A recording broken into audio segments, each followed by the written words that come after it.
Okay, on slide 1, go.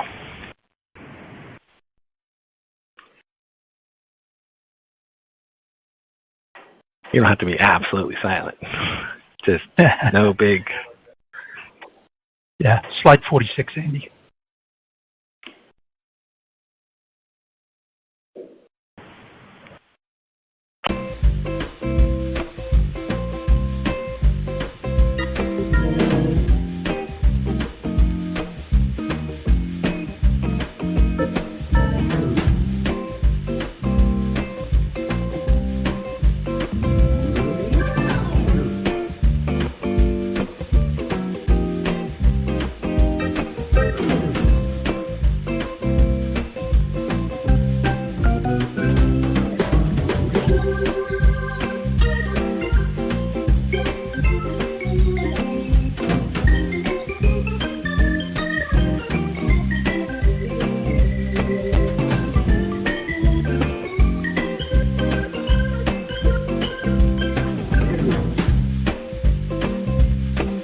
Mute themselves.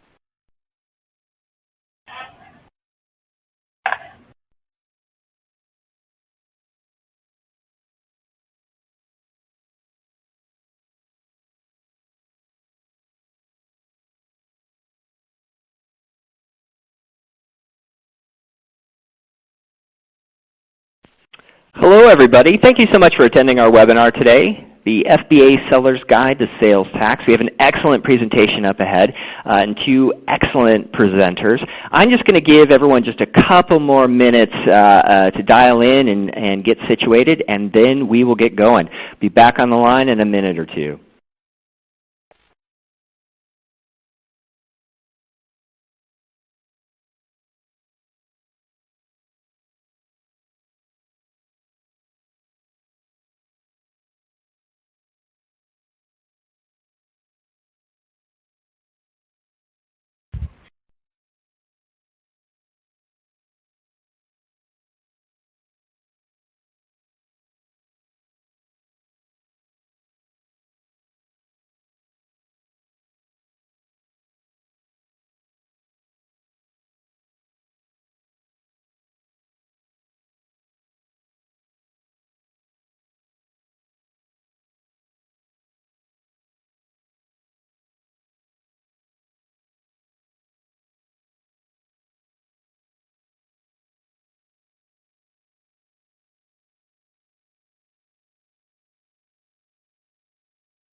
All right, I think we're ready to get going. Hello, everyone. Thanks so much for attending our webinar today, the FBA Seller's Guide to Sales Tax.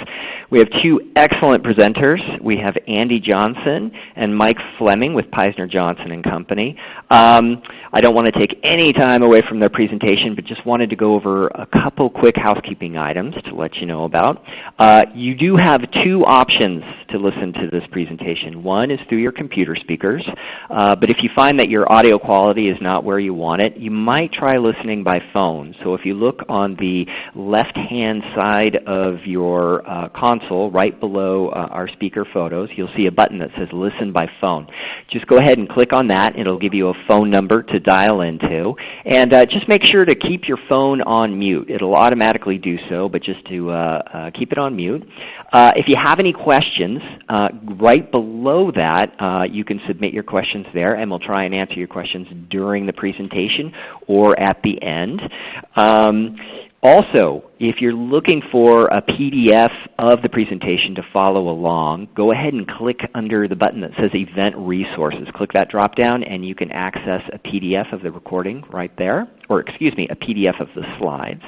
But on the topic of the recording, all of the registrants will have access to a recording of the presentation. So you should receive that probably tomorrow by end of day. Feel free to email me, Morgan Coleman, if you do not see them, but I will make sure everyone gets them. I think that pretty much covers all the housekeeping items. I do not want to take any thunder away from our presenters. So without further ado, I'm going to go ahead and pass the mic. Take it away. Hello, everyone, and welcome to today's webinar, the FBA Seller's Guide to Sales Tax. We want to thank everyone for the opportunity to speak today. We originally wrote this webinar for CPAs, and that's why CPE credit is available, but we've expanded it, added a lot of content, and this is really a great webinar for anyone who has clients who are selling online or is selling online themselves or thinking of selling online. So there's a couple of answers that most everyone needs to know. You know, am I required to collect sales tax? Usually there's some resistance in there. How can the states force me to collect sales tax? When and where to collect, and how does this apply to FBA sellers or other online sellers? We're going to go hopefully answer all those questions for you today. We're also going to hit some hot spots and mistakes to avoid. We're going to talk about some actual activities today that a typical FBA seller may not be involved in. But right now, this is not just, you know, mom and pop sellers on FBA. We're talking about many wholesalers who are converting and selling online, and lots of international companies. So we're going to try to cover a whole lot of different activities today. All right, so for those of you who don't know who Peisner Johnson is, we are a CPA firm, but we're a little bit different from your normal CPA firm. We don't do any federal tax work. We don't do any financial audit, any write-up. All we do are state and local taxes. And that's all we've ever done since our founding back in 1992. And we were founded by Andy Johnson and Jerry Peisner. Andy Johnson is my co-speaker today. We're comprised of former state auditors and other professionals with years and years of deep industry knowledge. We do work in all 50 states, all of the U.S. territories, all of the Canadian provinces and territories, and some of the international countries, as I've mentioned earlier. At this point, I would like to introduce you to Andy Johnson. And Andy Johnson is, as I mentioned, is the founder of Peisner Johnson. And at this point, turn it over to Andy. There you go. All right, Mike, and thank you very much. Thank you to everybody who is in attendance today. We've got a lot to cover, and I want to thank Mike for that introduction. You're going to be hearing from Mike quite a bit later on as we go through this. Mike is actually one of the top gurus in the country when it comes to nexus issues, and we're going to have to be addressing that. Unfortunately, FBA sellers need to be aware of nexus issues. In fact, FBA sellers really need to be aware of various hotspots out there that could create issues for them. That's exactly what we're trying to prevent. The last thing that anybody wants is a letter from a state taxing agency that says you're under audit. And you should know that state taxing agencies are very active when it comes to sales tax audits. Some of the bigger states will have 700-800 sales tax auditors. So it's much more common for companies to be audited for sales tax than it is for income tax. So if you are audited, we want to make sure you have addressed these really big hot spots. So Morgan, let's get started with our first poll question if you want to launch that now.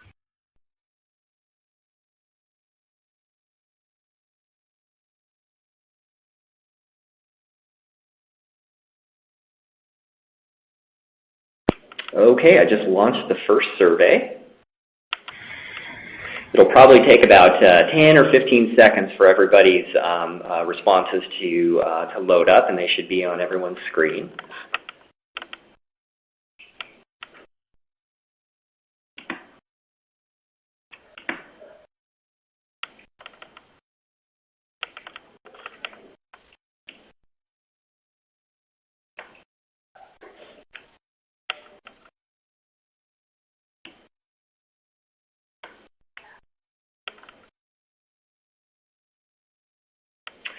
Okay, results are coming through. Would you like to hear them?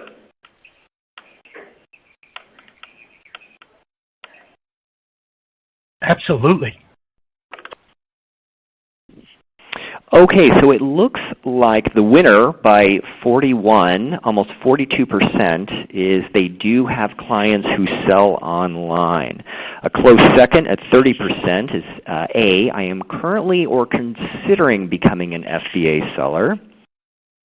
And, you know, we didn't have anybody respond to just interested in the CPE, but we did have 27% who just have a general interest in the topic. So there we have it. What interests everyone about this webinar topic today?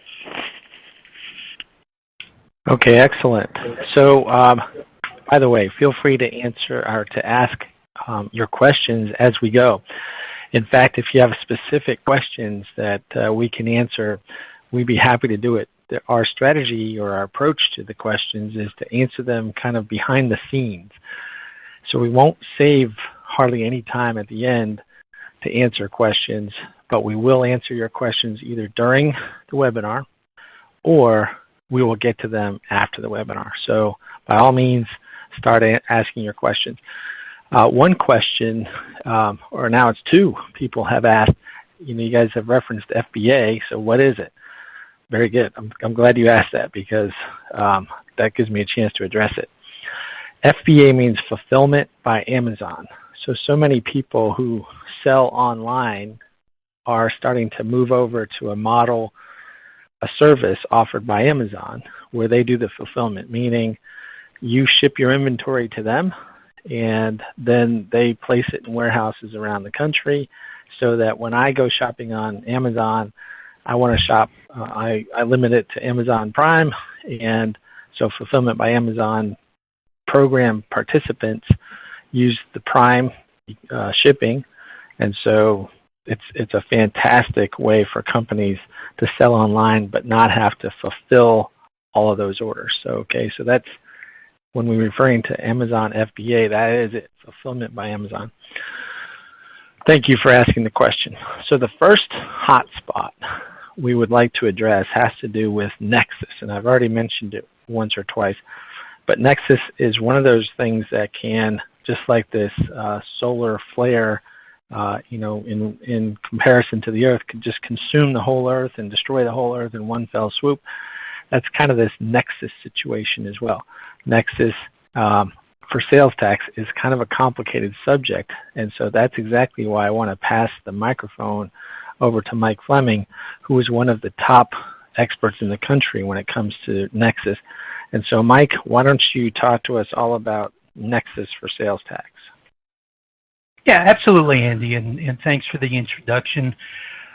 Let's start out with a real basic definition of Nexus. And Nexus is just the fancy term for a link or a connection.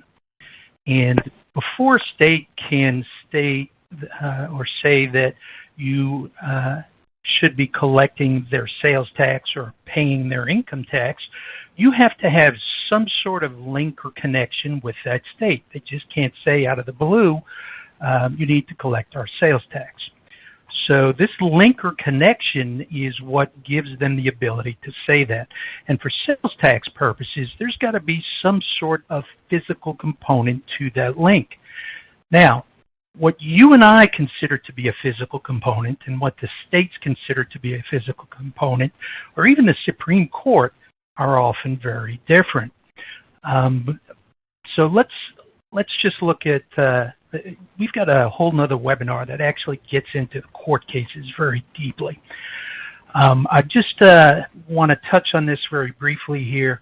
Whenever we're talking about Nexus, no matter who we're talking to, there's some disbelief that states actually have the rights, or why does the state believe that they can force me to do this? Only Congress can force me to do that. Or they're misstating the most often talked about case, which is Quill. I just want to put everyone, let them know that we go into these cases very deeply in this other webinar. But there have been multiple cases that have gone to the Supreme Court. There are actually two cases that have gone to the Supreme Court, where the Supreme Court said even third parties, people who don't even work for you, if they're helping you to establish and maintain a marketplace, are nexus creating. So the states believe they are on relatively firm ground, or actually believe they're on firm ground, when they're stating these issues are what are nexus creating for you or your clients. And for anyone who wants to get into those court cases deeper, just contact Andy or myself, or come to one of our webinars. All right, so let's start talking about what actually creates nexus. And when we talk about what creates nexus, there are obvious nexus creating activities and some less obvious. And one of the obvious, when we're talking about a physical presence, it's real easy to think about buildings, real property, where we have offices, where we own buildings, where we're renting office space, where we have manufacturing plants, distribution centers, warehouses. So real property is an obvious nexus creating activity.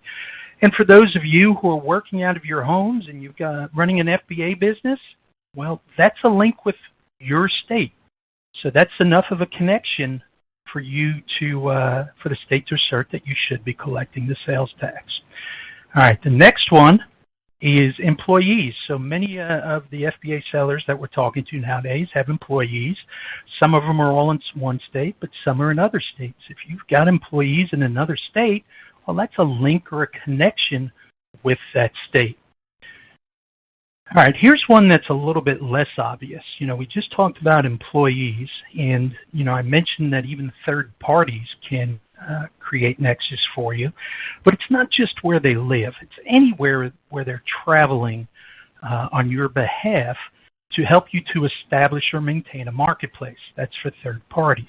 For employees, some states take the position, like Michigan, if you're in the state of Michigan for greater than 24 hours for pretty much any reason at all, that's going to be nexus creating. Arizona, they double it. It's 48 hours. So pretty low thresholds here for employees traveling into states. Trade shows, a lot of you may be going to trade shows in addition to your online business, and this is an activity that varies widely by state. Some states say if you even attend as a consumer, that's going to be nexus creating. Other states say you have to be an exhibitor. And then there's another group that says you can be an exhibitor, but if you actually actively solicit orders, then that becomes nexus creating. And then another group of states says that you can even solicit orders, but if you accept an order, then that's nexus creating. And then you have Nevada, who wants everyone to come to as many trade shows and seminars as possible, and they say it's not nexus creating at all. And they actually have a provision where you can sell there, collect the tax, turn it into the promoter, and have no further connections with that state. All right, so click-through nexus.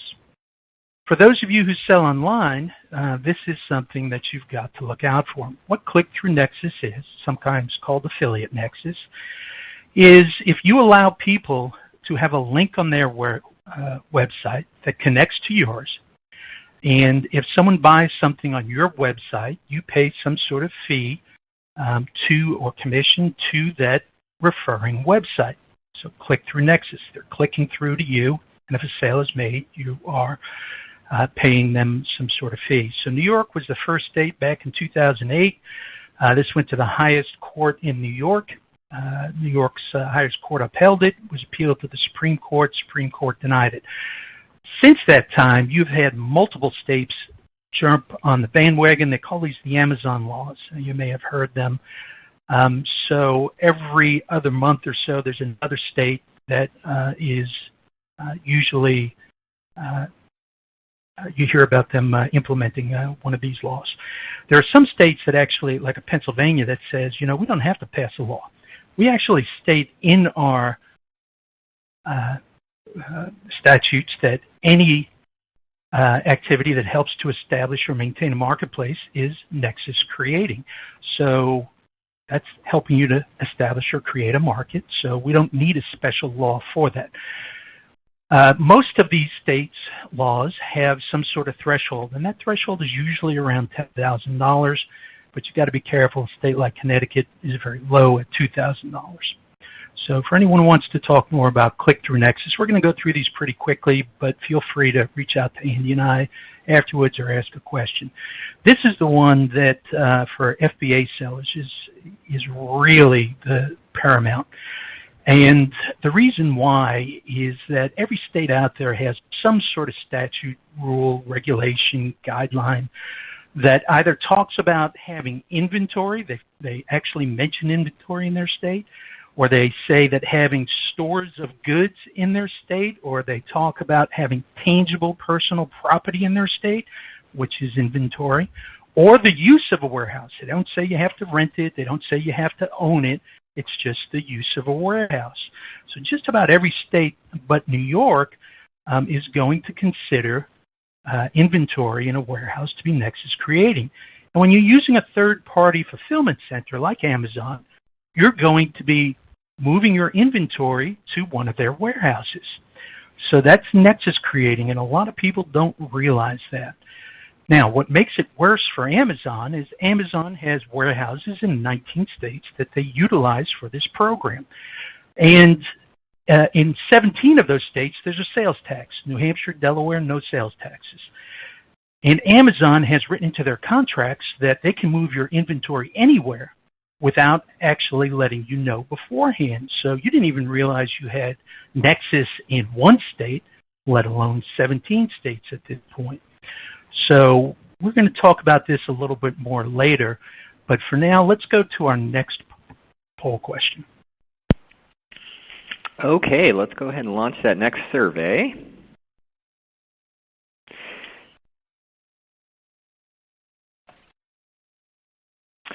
Okay, so this question is, do you think most online sellers realize that inventory location creates nexus?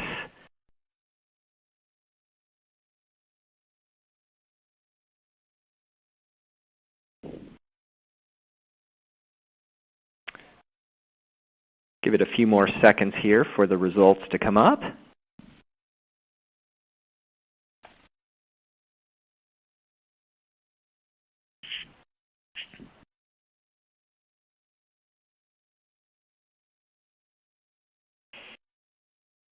Okay, I'm going to go ahead and send the results to the audience.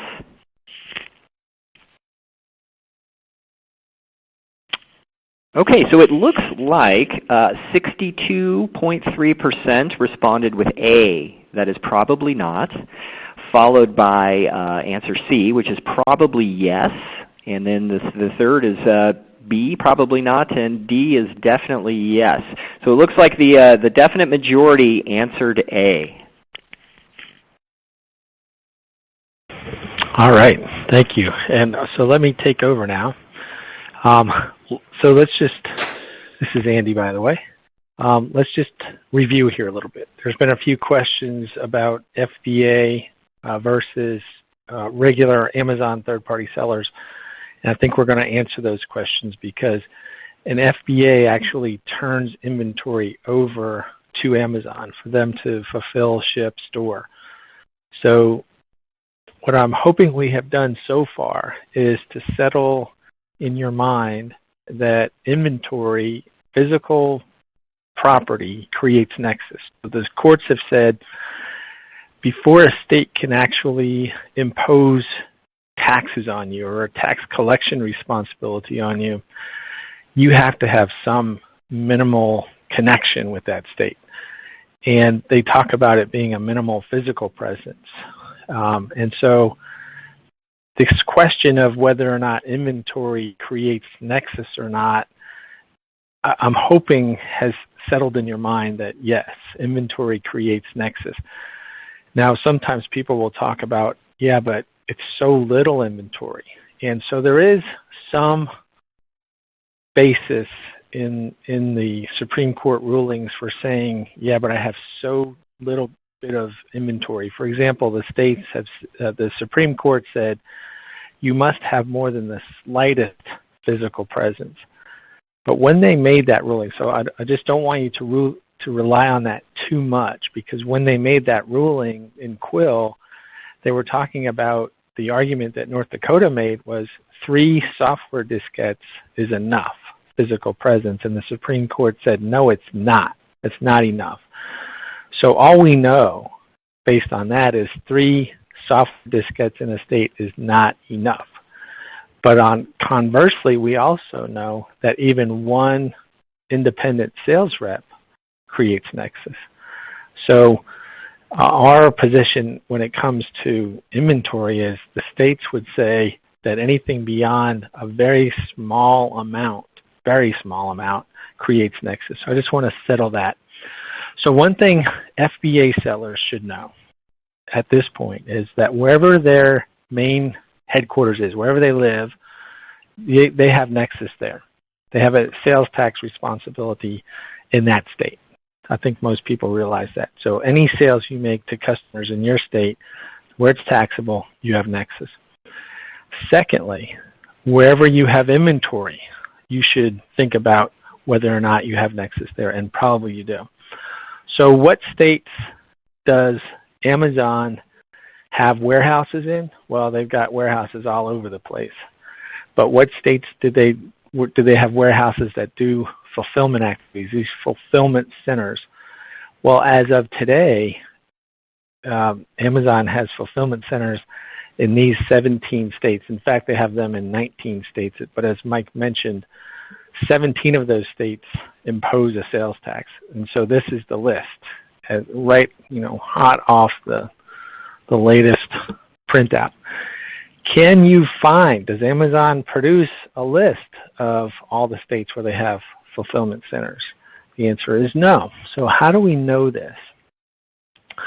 Well, how could you know it if you are a registered FBA seller?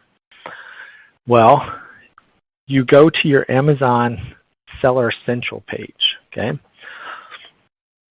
And on your Amazon Seller Central page, and by the way, if you are an advisor, accountant, CPA to a company who is a Amazon FBA seller, they can give you access to this information. They have to give you certain permissions.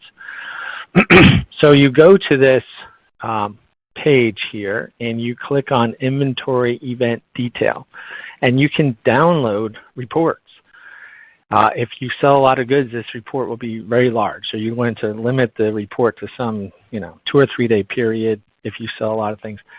And one of the columns in there will show the locations. It's still a little cryptic because the location code is really an airport code. So if you're a seller with a customer in California, for example, you make a shipment to California, they will tell you what fulfillment center it was fulfilled from, and it will be ONT, for Ontario. So if you don't know the airport codes, then you go to that airportcodes.org, and it will tell you where those locations are. But we have simplified it for you by saying, here are the states. So if you have any volume of sales through Amazon FBA, then chances are you also have inventory in all of these states. And you can find it by downloading that Inventory Event Detail report. Now, I don't want you to panic at this point, like, holy cow, we have to file sales tax returns in all these states. That may be true. However, let me just point out something that I think is critical here. It all has to do with materiality. If you have a very, very small number of sales in a state, it could cost you more to get registered in that state and collect tax in that state. So you have to really consider your own volume of sales. I had this client who, wanted to be registered everywhere they had equipment, and they sold credit card processing machines. They leased them out. And they had one credit card processing machine they were leasing to one retailer in Rhode Island. And they were only getting $8 of revenue from that retailer. And yet they still registered in Rhode Island and were collecting the tax. Well, you're spending much more money than you're even collecting, and your possible risk of being audited in Rhode Island is very small. And even if you were audited, the potential assessment for not collecting, what would that be, 64 cents in tax in a month. So don't panic and say, okay, automatically we need to get registered everywhere. You need to consider, along with volume of sales, what's our margin here? If the margin is less than the sales tax rate, then all you're doing is selling yourself into a hole, right? So sales tax rate, say, is 8%, and you're making 5% and not collecting the sales tax. Well, then later on, the state comes in and audits you, and this is what you want to avoid: is selling every item you sell is at a loss. The problem is that while states have statutes of limitation, meaning after a certain period of time those transactions expire and there's nothing the state can do about it, statutes of limitations don't help you if you're not registered and filing returns in that state. So this is why we say it's good to be conservative. It's wise, it's strategic to be conservative when it comes to sales tax collection and nexus decisions, because as time goes on, the problem doesn't go away. It just gets worse. More and more liability mounts up and the corresponding penalty and interest. So it just pays to be conservative here. But like I mentioned earlier, it doesn't mean the very next thing to do. I'm going to tell you what I think the very next thing to do coming up here. But the very next thing to do is not necessarily say, oh, wow, we've got to get registered in all these 17 states. There's another factor you have to consider, not only the materiality of your sales in those states, but how long have we been making sales in those states, and how long have we had nexus in those states.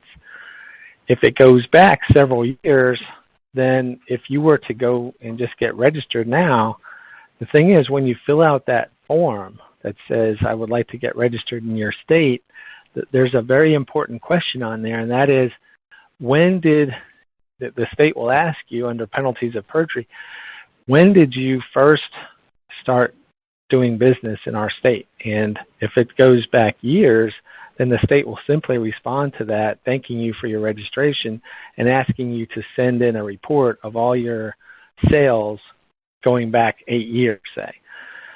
There's no statute of limitations protections. So if that is your situation, you would be a candidate for some sort of voluntary disclosure agreement, something along those lines that goes beyond of our scope today, but we can talk to you separately about that. Here's another common mistake. So don't just go run out and get registered, but also be aware of this. There's no respect by the states of channels, okay? Like you think of, all right, I've got my sales through this channel, like I have a brick and mortar store. I also sell online, so I've got to decide, should I collect tax on that online, from that online sales? And even within my online, I sell through Amazon, I sell through, as a third-party seller on Amazon, I sell Amazon FBA, I sell through eBay, I sell through Sears, whatever, Best Buy. All these things you tend to think of in separate categories because from a business standpoint, they're very separate and they have to be managed separately.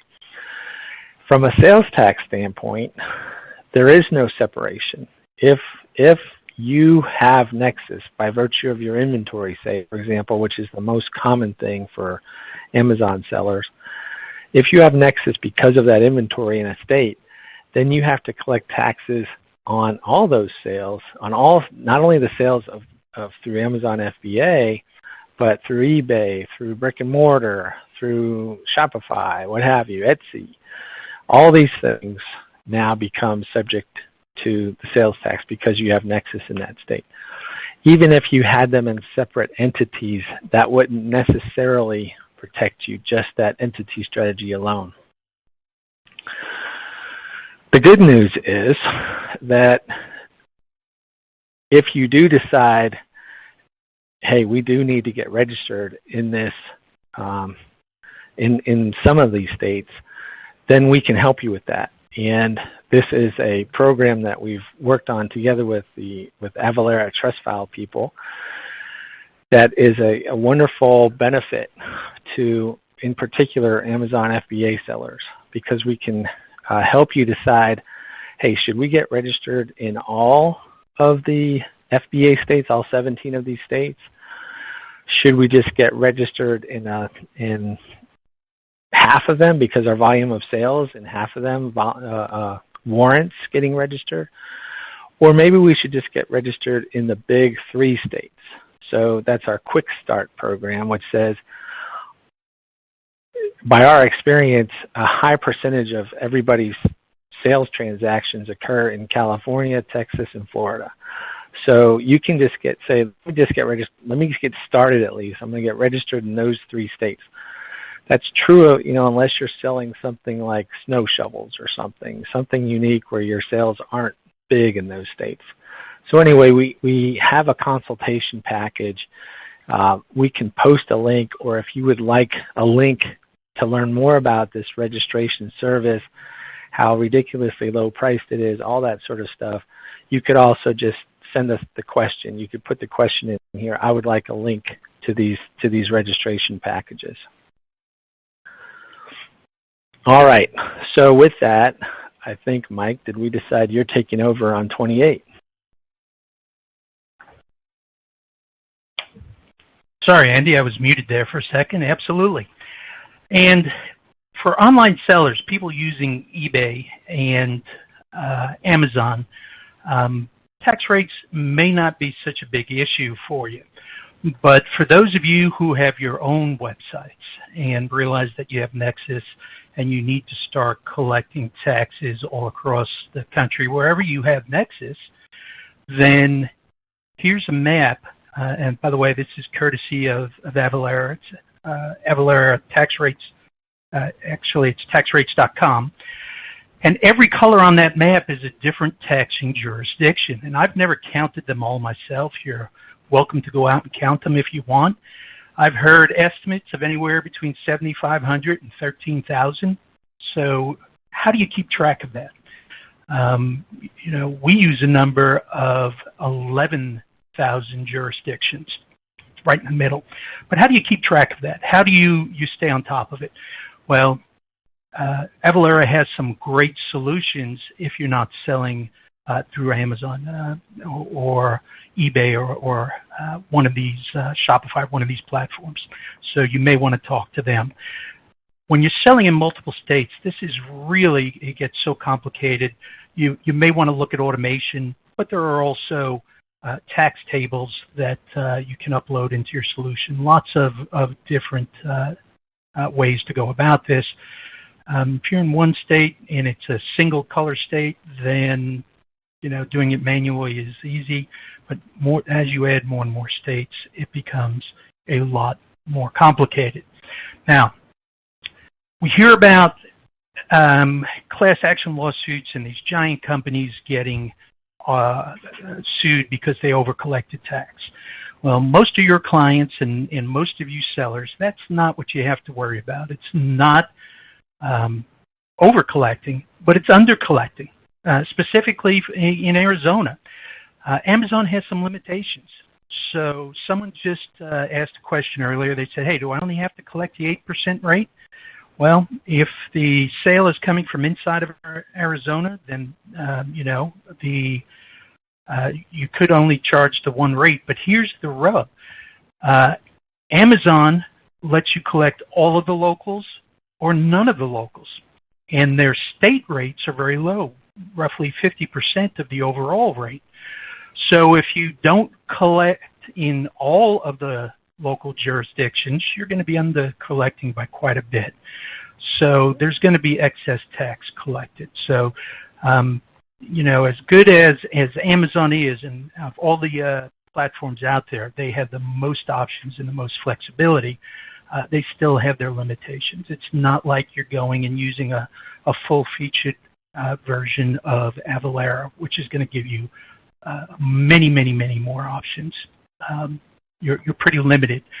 And here is how you actually set up the Amazon page to collect the taxes.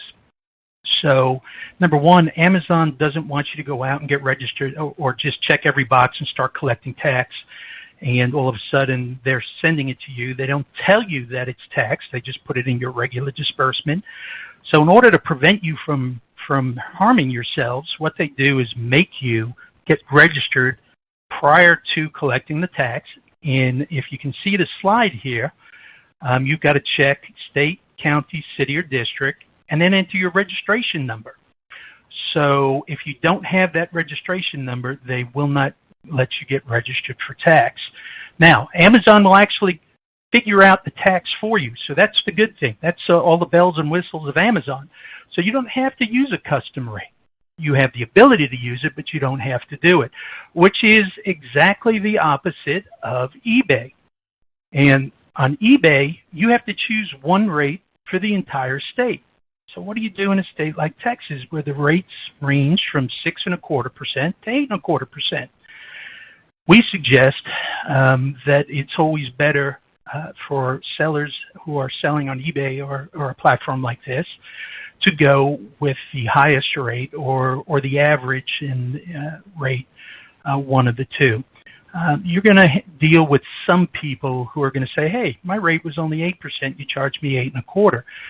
But most people don't know what their actual rates are, and you're not going to get too many complaints. And then if you do get audited, you don't have to worry about having undercollected by 2%. I have run across people who are under audit, and all they've done is collect the 6.25%. And now, what do? They can't go back to their customers. They're not selling business to business. They're selling to individuals. There's no way to get that money back, so it comes out of their pocket. And by the way, we mentioned earlier that, or we may not have mentioned, but if you don't ever get registered, there is no statute of limitations. So in theory, a state can go back to day number one and say that you owe them all of the back taxes plus penalty and interest.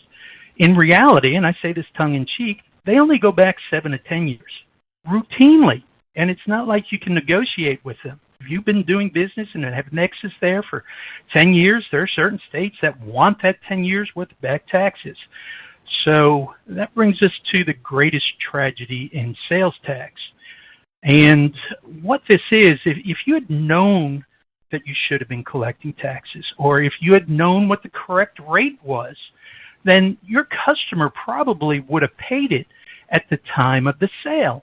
But now, 4, 5, 6, 10 years down the road, if the state finds you, now that money comes out of your pocket instead of your customer's pocket with the added insult of penalty and interest. So we call that the greatest tragedy in sales tax, and it's a very, very common mistake. Companies want to put this off, and it's really something, the liability just grows with time because of that no statute of limitations. All right, which brings us to taxability. And taxability, we're going to take a look at this from a 10,000-foot level. Things that are taxable in one jurisdiction may not be taxable in another. And you don't have 11,000 jurisdictions when it comes to taxability, but each state does have their own ideas as to what's taxable and what's not taxable. And in some states, we call those the home rule states. Then the actual parishes or counties or municipalities can also have their own rules. So let's go over some of the fundamentals. And tangible personal property, that is property that can be seen, felt, touched, smelled, that is usually tangible personal property as opposed to real property or intangible property like stocks and bonds. So that's always going to be taxable by default unless there's some sort of exemption. And there are plenty of exemptions. Resale, that's an exemption. Manufacturer's exemption, something used or consumed in the manufacturing process. But by and large, tangible personal property is going to be taxable by default, which is in direct contrast to services. Services are generally not taxable by default, unless they're specifically enumerated. Now, there are exemptions to this all the time, and just about every state out there says something about services. They don't tax all services, but services that are connected with the alteration of tangible personal property or the sale of tangible personal property, they're often taxable in just about every state. So when we're talking about services, not very many FBA sellers have to worry about this, but if you are offering warranty services, number one, they can actually create nexus for you, and number two, they may be taxable. So if you have more questions about services, we've got some great charts up on our website, or you can reach out to us after the webinar here or send us a question. FBA sellers, you're generally going to be selling TPP. That's what we're worried about here, because you can't store intangible property in a warehouse. There's no need to do that. It's things that you can touch, that you can feel, that you can see. So that's going to be what's stored in a warehouse. And that's usually going to be taxable unless there's special rules or exemptions like we talked about. And some of the categories that actually have exemptions are clothing, groceries, and dietary supplements. So if you want to know more about that, again, reach out to us. We have a chart for that. You can't see the links here. Actually, here comes the groceries. Okay. We're going to go to the Amazon tax settings page. So this gets back to what steps do you need to take to set your Amazon account up for taxes. And the first one is they've got a whole big booklet here, or it's an online booklet that you're supposed to read and go through. It's pretty technical. There's even a lot of tax people that read this and scratch their head. Don't be intimidated by it. They're not saying you have to understand it. You just got to check a box saying that you have read it. What it basically tells you are how they go about their choosing what taxes they're going to charge if you're using them. All right, so the next thing is you've got to pick a code, and they're going to have lists of codes in there, and apparel would be one of the codes. So we said clothing is not taxable in a lot of states. So you're going to look at the code that most closely fits what you're doing, and you're going to use that as your tax code. And this way, Amazon, when they decide what tax to reach, they'll look at what state it is and what rate needs to be charged there, and does it even need to be charged? In some states, what you're selling may not be taxable. All right, and if you have questions about what you're selling, you can click on each of the individual items, and it'll tell you what's usually included in that category, what's usually excluded, what states it's taxable in. All right, and then there's a box up here near the top, and unfortunately you can't see it on this slide, or I can't see it on my slide, but you'll want to check that box. And then once you're registered, this is the last step that you have to do after choosing your tax codes. All right, that's going to bring us to our next poll question. All right, thanks, Mike. Let me go ahead and launch that for everyone here.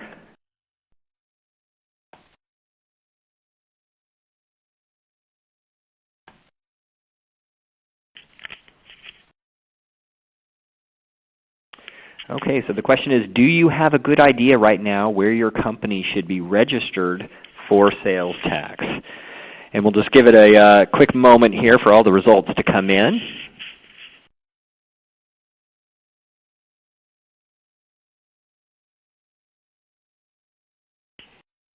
We'll give it about 10 more seconds.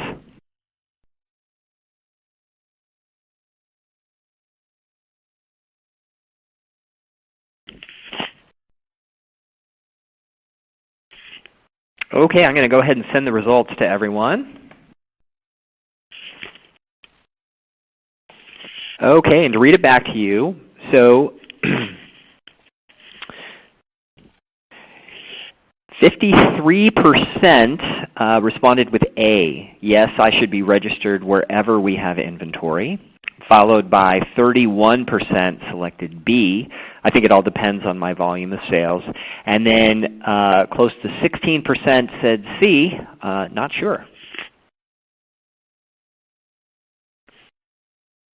Okay, take it away. All right. Hey, it's Andy now. Oh. Mike, thanks for that really stimulating discussion of all the technical aspects of setting up tax settings inside of Amazon. As to that last poll question, it's not really perfectly worded. I take credit for that because I worded it. But yes, hopefully it's settled in your mind that wherever you have inventory, you should at least consider getting registered. You have a technical requirement. However, it also depends on what's your volume of sales, and like my Rhode Island example. So going back to this, what should you do now? What you should really do now is consider where do you have Nexus, and if you're an Amazon FBA seller, you really should go into your settings and make these choices in here that Mike's talking about, because Amazon's pretty good at collecting tax based on the right rates. Not so much with eBay or Shopify. In there it's not as detailed as it is in Amazon. No matter what, we can help you get those settings right. A lot of you will be able to do this on your own, and we try to show you exactly how to do it on your own. But then we find a pretty good percentage of people saying, hey, listen, I just want you guys to settle this for me, do these things for me, take care of it. So just remember this, kind of a fundamental underlying thing that everybody needs to understand is when it comes to sales tax, it is true that the burden of the tax is supposed to be on the purchaser in almost every state. However, the states naturally reserve the right, authority, etc., to also pursue the seller, and so that's usually what they do. Actually, they pursue both. But if you sell to individuals, then the states don't view it as very efficient to go to individuals, so they go to companies and with a volume of sales. So sometimes people will say, they'll even put it right on their invoice, that we're not collecting tax in your state. It is your responsibility to collect tax, to pay the tax, so just so you know, we're not collecting it. And a lot of times I think that will absolve them. But if you have a nexus in a state, meaning, for example, inventory in this case we've talked a lot about, and you sell something taxable, which is usually what Amazon FBA sellers are selling, then you really should consider collecting the tax. Now, it's so easy in all these online platforms to turn on the tax collection aspects that sometimes you can turn it on and forget you turned it on, or you have no means of actually remitting the tax because you're not registered in these places.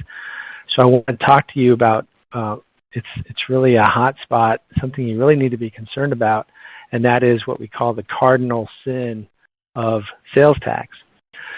The cardinal sin of sales tax is this idea of collecting tax and not remitting it. That's really akin to, the states view it as a trust fund. So you are their agent and you're collecting tax on their behalf. They say any money that you're taking in, you hold in trust, you've got to send it in to us, even if you collected it in error. So this is the one area where criminal penalties can apply. And so when we surveyed all CPAs and advisors, we found that a very high percentage of them did not want to have a jail sentence or any criminal penalties. So it's a lot worse than having to wear a label, TCNR, tax collected not remitted. It could be criminal penalties, and that's not what you want to incur, obviously. Just a brief mention of another hot spot that CPAs need to be concerned about when it comes to sales tax issues, and that is use taxes. So this is consumer use taxes I'm referring to.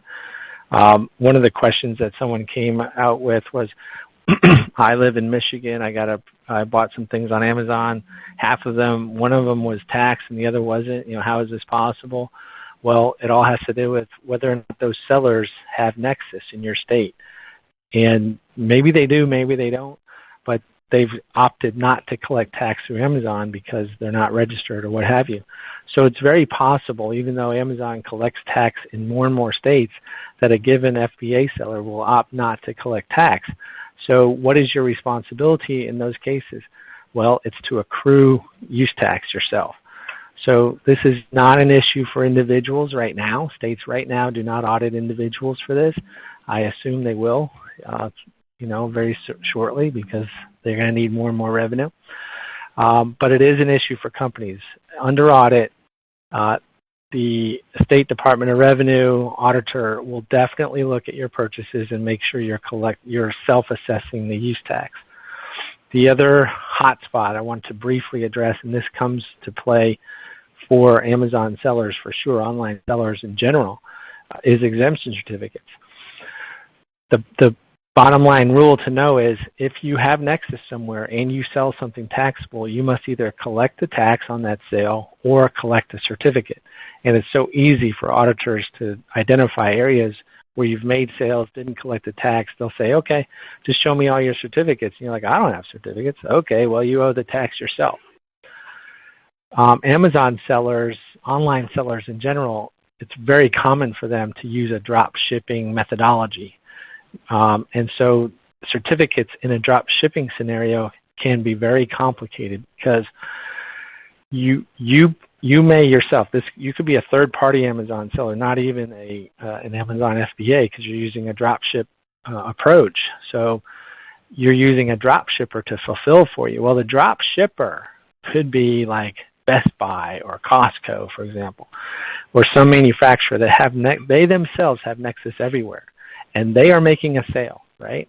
So they make a sale to you, the Amazon seller, and they say to themselves, we have to collect tax everywhere we are, everywhere we have Nexus, and we are making a sale to XYZ Amazon reseller. So they will put a tax on your invoice that something that you're reselling. And it's a very common mistake that an Amazon seller or any kind of online seller will have to pay tax on something that they're going to resell. So it's a big question of how do I get out of that? And it goes beyond our scope today to talk about that, but we know the answers to these things. We can help you with it. The key is, as I wrap up here, that you're trying to avoid not necessarily being audited. It's very common to be audited, but you're trying to avoid a big assessment. So the very next thing to do, after you've heard all this, I think, is to try to determine what states should we registered in. Possibly none, and possibly just a few. Maybe you should get registered in all of them. We are not the Nexus Police, but we are available for a consultation on this. I've seen a number of people ask for links to this registration package and consultation. We'll send it out to you so that you can just learn more yourself, and if you need a consultation, by all means, just sign up for one. And so, Morgan, with that, I would like to pass it back to you to do the final wrap-up. But before I do, I just want to say thank you to everybody. Thank you so much to Avalara for sponsoring this today. And Morgan, now back to you. Oh, thank you very much. And I would like to say thank you both Andy and Mike for delivering a great presentation. Like usual, you delivered a ton of information, and that was fantastic. So just as a quick wrap-up for everyone still on the line, thank you so much for attending today. You will receive a recording of this presentation, probably to arrive by tomorrow afternoon via email. If it doesn't, please feel free to reach out. I'll get you whatever you need. And also, as a quick wrap-out, I just recommend and encourage anybody that is looking to automate much of this process around sales tax management and compliance, please let us know, and we'd be happy to show you our solution and demonstrate how it can take what is a very, very time-consuming task and basically make it a no-brainer. As Andy and Mike mentioned in the presentation, to date so far, there are over 12,000 different taxing jurisdictions. So when you do have Nexus, figuring out exactly what to collect is a challenge. But I certainly don't want to take up too much time going over that. We will get back to everybody who did request a link to the registration packets, and also in addition to some of the other questions that everyone asked. So with that, I just wanted to say thank you again, Andy and Mike, and we look forward to having you at our next presentation. Thank you.